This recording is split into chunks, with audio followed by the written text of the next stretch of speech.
Drive में install करेंगे। सबसे पहले तो ये स्टॉप लाइट HG की मिनी ड्राइव जो कि ये 12 वोल्ट का चार्जर सॉकेट भी ये जाना का सेटल स्टे, जिसका इंस्टॉलेशन आपको इस चैनल के अलावा और कहीं नहीं मिलेगा। टाइम बताऊं तो टाइम जो हो रहा है वो है 10:20, मतलब काम करिए। आप देखो यहाँ पे, ये देखो अभी जो गया ना।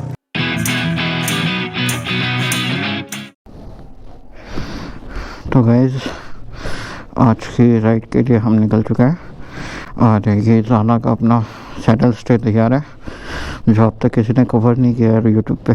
तो अपन लगाएंगे ये जाना का सेटल स्टे अपने मीटियोर में और बने रहिए चैनल पे। चलो स्टार्ट करते हैं।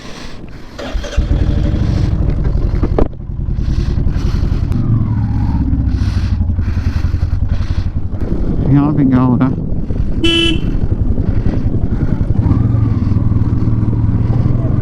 अपन अपना सेटल स्टे जो लगाने जा रहे हैं वो 60 किलोमीटर दूर है अपने शहर से। और उसकी वजह भी ये है कि मेरा फ्रेंड है, उसकी शॉप है। क्योंकि जब से हम साथ में रह रहे हैं तब से उसे ऑटोमोबाइल का अच्छा नॉलेज है और इंटरेस्ट के साथ में काम करता है। तो अब तो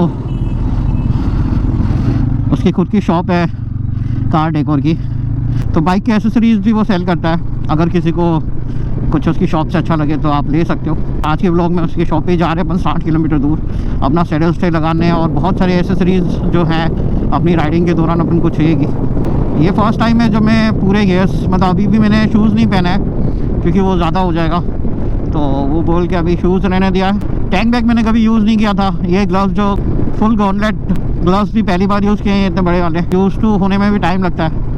अराउंड 120 किलोमीटर्स है आना जाना दोनों। तो अपन फ्रेंड की शॉप पे जा रहे हैं जहाँ पे अपन ये सारा इंस्टॉलेशन करेंगे जो भी अपना बचा हुआ है, जो बहुत एसेंशियल है अपनी राइड के लिए। तो मैं आपको अगर ब्रीफ में बताऊँ तो आज का जो काम है वो कुछ मेन काम जो है वो सेटल स्टे का है। और अब तक जाना का सेटल स्टे मीटियोर 350 का किसी भी यूट्यूबर ने कवर नहीं किया। ये फर्स्ट टाइम है जो जाना का सेटल स्टे को मैं रिकॉर्ड कर रहा हूँ ऑन रिकॉर्ड, और इसका इंस्टॉलेशन प्रोसेस भी बताऊँगा आप। और बने रहिए वीडियो पे, देखते रहिए वीडियो और स्किप मत करिए। ये मस्ती में है भाई, मस्त फुल मज़े ले रहा हूँ फुल। यहाँ से अभी कुछ 45 किलोमीटर दूर है। तो आज के ब्लॉग में अपन कवर करेंगे इंस्टॉलेशन जो कि जाना का सेटल स्टे है। तो अपन फॉग लाइट भी इंस्टॉल कर रहे हैं mini HG upgraded version devil eye के साथ में, क्योंकि मुझे ये इनफ नहीं लग रहा है और ऐसे लॉन्ग टूर पे। हालांकि उसको अपन ऑल टाइम ऑन नहीं रखेंगे, जब भी नीड लगेगी 4 फॉग लाइट की तभी अपन उसका यूज़ करेंगे। अदरवाइज़ वो बस ऐसे स्पेयर में लगा रखी है। क्योंकि क्या होता है ना, देखो 4 फॉग लाइट की ज़रूरत मुझे लग रही है पर्सनली। मेरा ओपिनियन आपके ओपिनियन से अलग हो सकता है। बात यह है कि अभी चल रहा है बरसात का सीज़न, ठीक है। बरसात के सीज़न में क्या होता है ना कि जो रोड होता है वो बहुत गीला होता है, मोस्ट होता है, तो उसमें रिफ्लेक्शन बराबर आता नहीं है। तो आपकी जो भी हेडलाइट है, आपने देखा होगा, आपने नोटिस किया होगा कि बरसात के सीज़न में जो हेडलाइट है वो सही से वर्क करती नहीं है, उतनी ज़्यादा रोशनी नहीं देती है। क्योंकि वो रिफ्लेक्शन नहीं आता है ना, तो रोड पे उतना अच्छे से विजिबिलिटी आपकी कम हो जाती है। तो अपनी हेडलाइट जो है वो अपन ने अभी तक चेंज नहीं कराई, ना ही कोई बल्ब चेंज कराया। तो जो मीटियोर की स्टॉक हेडलाइट है वो बिल्कुल भी काम नहीं करती। इवन आप बरसात में यूज़ करो या ड्राई सर्विस पे करो, कोई फ़र्क नहीं पड़ता है। तो वो स्टॉक हेडलाइट आपके काम की वैसे भी नहीं है। तो उसके लिए मैंने ड्राई फॉग लाइट मैंने इंस्टॉल कर रखी है ऑलरेडी। लेकिन मुझे लग रहा है कि एक मिनी फॉग लाइट की भी मुझे नीड लग रही है, क्योंकि सिचुएशन कैसी पे आए प्रिपेयर रहना है। तो आज बस 4 फॉग लाइट का सेटअप करेंगे। तब इस सब चीज़ों में क्या है ना, एक पर्सनल टच की ज़रूरत होती है। क्योंकि आप कहीं पे भी करा लो आप अननोन, अगर वो इंसान मतलब इसमें एक्सपर्ट नहीं है ना, वो तरीके से काम नहीं करता ना, तो वो चीज़ में मज़ा नहीं आता। तो 60 किलोमीटर जाके ये सब कराने का बस यही सेंस है कि काम तबीयत का, उसके साथ में मैं भी लगूंगा और मिल बैठ के जो पॉसिबल वे अच्छा होगा वो उसमें सेटअप करने की कोशिश करेंगे, ताकि क्या है ना कि इन फ्यूचर कभी वो दिक्कत ना खड़ी करे। तो आप भी कोई सा भी इंस्टॉलेशन कराते हो अपनी गाड़ी में तो मेक श्योर करें कि आप ऑथेंटिक प्लेस से कराओ, जहाँ से आप जानते हो, जहाँ से आपको विश्वास है कि नहीं यार ये बंदा इंस्टॉलेशन करेगा तो ऐसे ही नहीं जल्दबाजी में ना करे, है ना। तबीयत से अपनी बाइक, क्योंकि जैसे लॉन्ग राइड पे जा रहे हो तो बीच में अगर कोई दिक्कत हो गई तो वो फिर आप कहाँ किसको ढूंढोगे। अभी थोड़ा डाउट हुआ मुझे कि अपन सही जा रहे हैं या नहीं जा रहे हैं, और हल्की हल्की बारिश है यहाँ पे, हो सकता है अपन को आगे ज़्यादा बारिश देखने मिले, तो गोप्रो को अंदर रखना पड़ेगा, बचाना पड़ेगा, क्योंकि गोप्रो में मीडिया मोड यूज़ कर रखा है अपन ने, और उस मीडिया मोड क्या है ना वाटर प्रूफ नहीं है। मौसम कम्प्लीटली चेंज हो गया है, बारिश हो रही है जैसे कि आप देख सकते हैं, लेकिन थोड़ी थोड़ी हल्की हल्की बारिश है, इसलिए मैंने अभी गोप्रो अंदर नहीं रखा है। और जैसे ही थोड़ी सी बारिश ज़्यादा होगी मैं गोप्रो अंदर रख दूँगा। लेकिन फिर भी अपन अपने राइडिंग है इसको बचाएंगे, फर्स्ट टाइम यूज़ कर रहे हैं तो इसका रिस्क नहीं ले सकते, और गोप्रो भी बंद करता है। इंस्टा 360 का चलेगा क्योंकि वो वाटरप्रूफ है, इसमें कोई अभी मैंने माइक लगाया नहीं है तो ये चलेगा, इसको रहने देते हैं, बाकी चीज़ें अंदर डालते हैं। तो मिलते हैं फिर शॉप पे इसीलिए।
पता नहीं था ना इतनी बरसात हो रही है इसको। हाँ, मैंने हालांकि खोल चुका हूँ उसको, मैं एक बार अनबॉक्सिंग कर लिया है, देख लिया मैंने।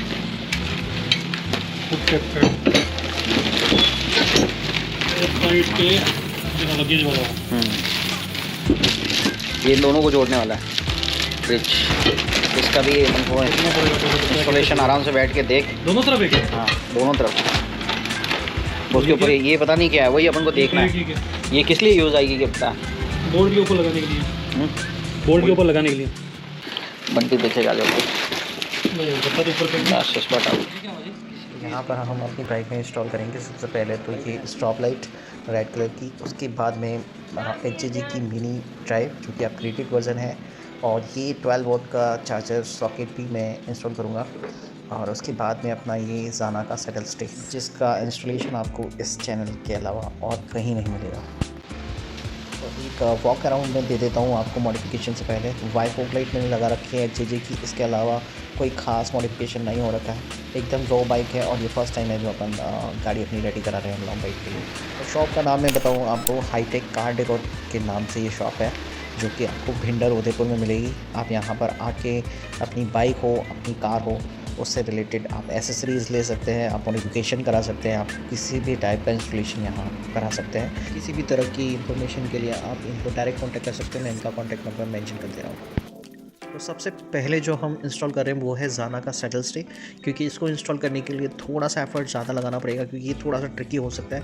इससे पहले इसे कभी इंस्टॉल नहीं किया है और हमें बुकलेट देख के इसे इंस्टॉल करना है। तो ज़ाना के सेटल स्टे बॉक्स के साथ में आपको एक पेपर मिलेगा, जिसमें डायग्राम के साथ साथ आपको सारे स्क्रू की प्लेसमेंट लिखी हुई है। आप आराम से इसे पढ़ के इंस्टॉल कर सकते हैं। अब इसको इंस्टॉल करने के टाइम पे यहाँ पे एक दिक्कत का सामना करना पड़ा हमें। ये जो स्क्रू हम टाइट करने की कोशिश कर रहे हैं, ये स्क्रू टाइट हो नहीं रहा है, क्योंकि इसके बीच में जो पाइप है वो पाइप की लेंथ इतनी ज़्यादा है कि वो पीछे वाली चूड़ी तक जा नहीं रहा है। अब ये पाइप आपको दिखा दूँ मैं, इसकी जो लेंथ है वो थोड़ी ज़्यादा है। हमने यहाँ पे ये मार्क कर रखा है, उतना हम इसे काटेंगे तो ये कहीं जाके वो चूड़ी पर बैठेगा। आप देख सकते हैं यहाँ पे जो गैप है, इसको भरने के लिए वो पाइप दे रखा है, तो उस पाइप को हमें काटना होगा। यहाँ पर आपको ध्यान ये देना है कि इसे काटने से पहले अच्छी तरह से मेज़र कर लें कि कितना गैप आपको रिक्वायरमेंट है। आज पता नहीं, मैं जब से आया हूँ तब से बारिश लगातार होती जा रही है, बिल्कुल भी रुकी नहीं है। तो फाइनली मेहनत रंग लाई है और ये काम करके तो सैडल स्टे के साथ साथ हम क्रूज़र लाइट को भी फिट करने की कोशिश कर रहे हैं, क्योंकि अभी ये पूरी तरह से फिट नहीं है और हमें लगाना इसे सैडल स्टे पे ही है। तो अगर कुछ चेंजेस करना होगा तो हम अभी कर पाएंगे। और ये जो प्लेसमेंट है यहाँ पे हमने फाइनल किया है इसे लगाने का, जो कि बहुत अच्छा दिखेगा लगने के बाद। तो जो प्लेसमेंट पे हम चाह रहे हैं इसे लगाने के लिए, उसके लिए हमें ये पत्ती को सीधा करना होगा। और बड़े डर के साथ में हमने इसे सीधा किया है कि कहीं टूट ना जाए, लेकिन ये सीधा हो गया और इस तरह से इसे फिट कर रहे हैं। और अब देखो क्या होता है फिट करने के बाद, ये कैसा लगेगा वो तो लास्ट में दिखेगा। लेकिन इस जगह पे इसे फिट करने का मेरा पर्पस ये है कि जो सैडल स्टे है वो थोड़ा चौड़ा है और इसे पूरी तरह से मैं मतलब वाइड लुक देना चाहता हूँ, क्योंकि जब सैडल बैग इसमें लगेंगे तो बाइक का जो क्या है एक लुक है वो थोड़ा वाइड लगता है। तो स्ट्रॉब लाइट भी थोड़ी वाइड होगी तो ज़्यादा विजिबिलिटी अच्छे से दिखेगी और उसका जो लुक है वो निखर के आएगा। तो जितना वाइड आप रख सकते हैं आप उतना कोशिश करें वाइड रखने की, क्योंकि जब ये वाइड में फ्लैश करेगा ना तो आपको जो बाइक है उसका हैवी लुक सामने आएगा। तो जब सैडल स्टे लगाने के बाद बाइक चौड़ी हो जाती है तो उसके साथ में ये फ्लैशिंग लाइटें बता रहा हूँ आपको बहुत अच्छी लगेंगी।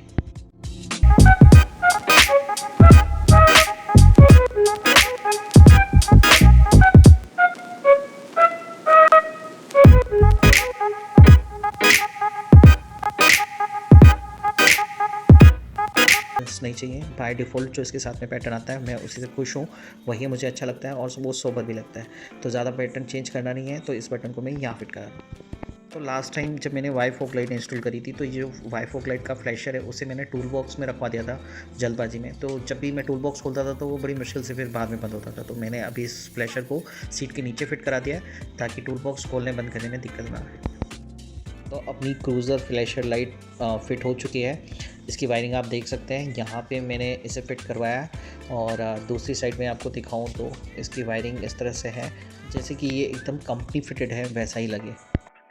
तो अब जो दूसरी चीज़ है वो है ये 12 वॉट का सॉकेट, इसे मैंने फ़िट कराया अपने हैंडल बार पे।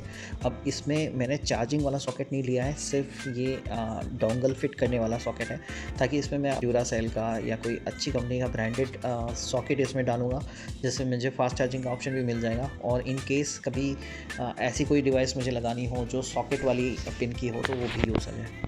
एक और चीज़ जो मैं चेंज करा रहा हूँ वो है इसके साथ में आया हुआ ये लो टोन हॉर्न। ये इतना इफेक्टिव नहीं है जब आप हाईवेज़ पे सफ़र करते हैं। तो इसकी जगह मैंने लगवाया ये क्रोम में ड्यूल हॉर्न सेटअप, जो कि मेरे फ्रेंड की पर्सनल रिकमेंडेशन थी। तो ये परफॉर्मेंस वाइज बहुत अच्छे हैं और किफ़ायती भी हैं। बाकी इसका परफॉर्मेंस रिव्यू मैं अपने ब्लॉग में दूंगा जब मैं इसे यूज़ करूँगा अपनी पुणे राइड में। तो सलीके का काम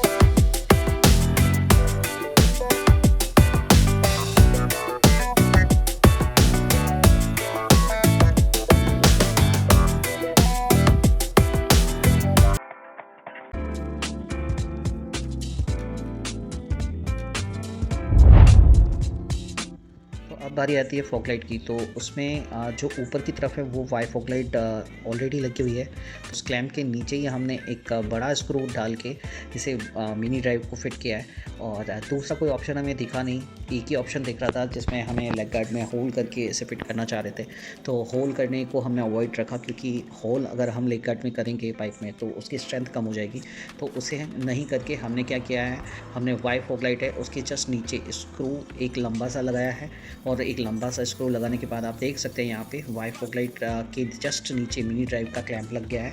इसमें कोई अलग क्लैंप हमने नहीं यूज़ किया है। तो मैं पास से दिखाऊं तो आप देख सकते हैं एक लंबा सा स्क्रू है, उसी को नीचे हमने यूज़ किया है। और यहाँ पर इसकी हमने बटन दे दी है, क्योंकि ऑलरेडी इसके जो मिरर है उसके साथ में मेरा वाई फॉग लाइट का स्विच है और इसके पास में अब मिनी ड्राइव का भी मैंने स्विच लगवा लिया है। तो दोनों ही लाइट के स्विचेस आसपास ही है। तो मैंने ज़्यादा कंसिस्टेंट यहाँ पे चीज़ें रखी नहीं है। तो इसे फिट करने के बाद में आप देख सकते हैं यहाँ मिनी फॉग लाइट है वो जस्ट इसके नीचे है और वाई फॉग लाइट इसके ऊपर प्लेसमेंट करी है। तो यहाँ पे हमने इस तरह से सेटअप किया है कि वाई फॉग लाइट का जो अपर डीपर है वो वाइट में और जो नीचे मिनी ड्राइव का लोअर डीपर है वो हमने वाइट में रखा है, ताकि दोनों का कॉम्बिनेशन जमे और रोड है ना पूरी तरीके से लाइट हो। तो ऐसा ही कॉम्बिनेशन हमने येलो लाइट के साथ में भी बनाया है। तो सुबह मैं 10 बजे यहाँ पर पहुँचा था और अभी मैं आपको टाइम बताऊँ तो टाइम जो हो रहा है वो है 10:20। घर से मुझे इतने कॉल्स आ रहे हैं कि कब आओगे क्योंकि जो रास्ता है वो भी काफ़ी सुनसान है और अभी 60 किलोमीटर्स मुझे वापस घर भी जाना है और रास्ता इतना ईज़ी भी नहीं है। तो फाइनली अपना जो सेटअप है वो तैयार हो चुका है, बाइक ऑलमोस्ट रेडी है, अंधेरा हो चुका है, भाई ने अपनी शॉप भी बंद कर दी है और बस अब मैं निकलने वाला हूँ घर पे क्योंकि घर से काफ़ी कॉल्स आ रहे हैं। ऊपर से ये गांव भी थोड़ा स्त्री के गांव के जैसा सुनसान दिख रहा है, तो जल्दी निकलने में ही भलाई है। और आज अपने सारा जो भी काम हम करने आए थे वो फाइनली कंप्लीट कर लिया है और आप देख सकते हैं अभी बरसात हुई है, गड्ढे वगैरह काफ़ी हैं। तो अभी इस गांव से हम गुज़र रहे हैं और अभी हमें 60 किलोमीटर और सफ़र तय करना है जिसमें 1.5 से 2 घंटे लगेंगे और सफ़र इतना आसान नहीं है। मैं आज पहली बार अकेला आया हूँ, अदरवाइज़ तो मेरे साथ में वाइफ़ रहती है ऐसे टाइम पे। तो अभी पूरा टाइम मुझे अकेले ही जाना है और रास्ते आप देख सकते हैं काफ़ी सुनसान है, काफ़ी टाइम भी हो चुका है और अभी ये इंटीरियर एरिया है तो यहाँ पे जंगली जानवर का भी थोड़ा डर है। तो फ़िलहाल अभी ब्लॉग को यहीं ख़त्म करेंगे और आपको इन सारी चीज़ों का इंडिविजुअली मैं रिव्यू दूंगा कि किस तरह से मतलब काम करें। आप देखो यहाँ पे, ये देखो अभी जो गया ना वो आई थिंक शायद गीदड़ था या फिर सियार था हमारे यहाँ जो बोलते हैं। तो देखिए यही टाइम है जंगली जानवरों का, तो मुझे भी हल्का हल्का डर लगता है क्योंकि मुझे घर पहुंचना है और मैं अभी फ़िलहाल मम्मी से भी कांटेक्ट में हूँ, मेरा इंटरकॉम है वो ऑल टाइम मम्मी से बात कर रहा हूँ। तो फ़िलहाल आज के लिए इतना ही और मैं इसके बारे में डिटेल में बात करूँगा, लेकिन अभी ब्लॉग ज़्यादा लंबा हो जाएगा तो ज़्यादा लंबा नहीं रखते हैं और मिलते हैं नेक्स्ट ब्लॉग में। नेक्स्ट ब्लॉग अभी पुणे राइड का होगा। हम यहाँ उदयपुर से पुणे राइड के लिए जा रहे हैं, अगर आपको नहीं पता है तो पुणे राइड हम करेंगे नॉन स्टॉप उदयपुर से पुणे सीधे वन स्ट्रेच में हम करने जा रहे हैं, मैं और मेरे वाइफ। और ये फर्स्ट टाइम है जो यूट्यूब पे कोई कपल राइडर उदयपुर से पुणे महाराष्ट्र राइड कर रहा है। तो आप देखना ना भूलें हमारा नेक्स्ट ब्लॉग और तब तक के लिए ख्याल रखिए अपना। और चैनल पर नए आए हो तो चैनल को सब्सक्राइब कीजिए, वीडियो अच्छा लगा हो तो लाइक कीजिए और ऐसी ही बहुत सारी इन्फॉर्मेशन अपने चैनल पे आते रहेंगे और मीट्योर के रिगार्डिंग तो मैं आपको बहुत सारे अच्छे अपडेट देता रहूँगा। तो फ़िलहाल अभी इतना ही और चलते हैं, फिर मिलते हैं अपने घर के बाहर जब मैं सेफली पहुँच जाता हूँ घर पे।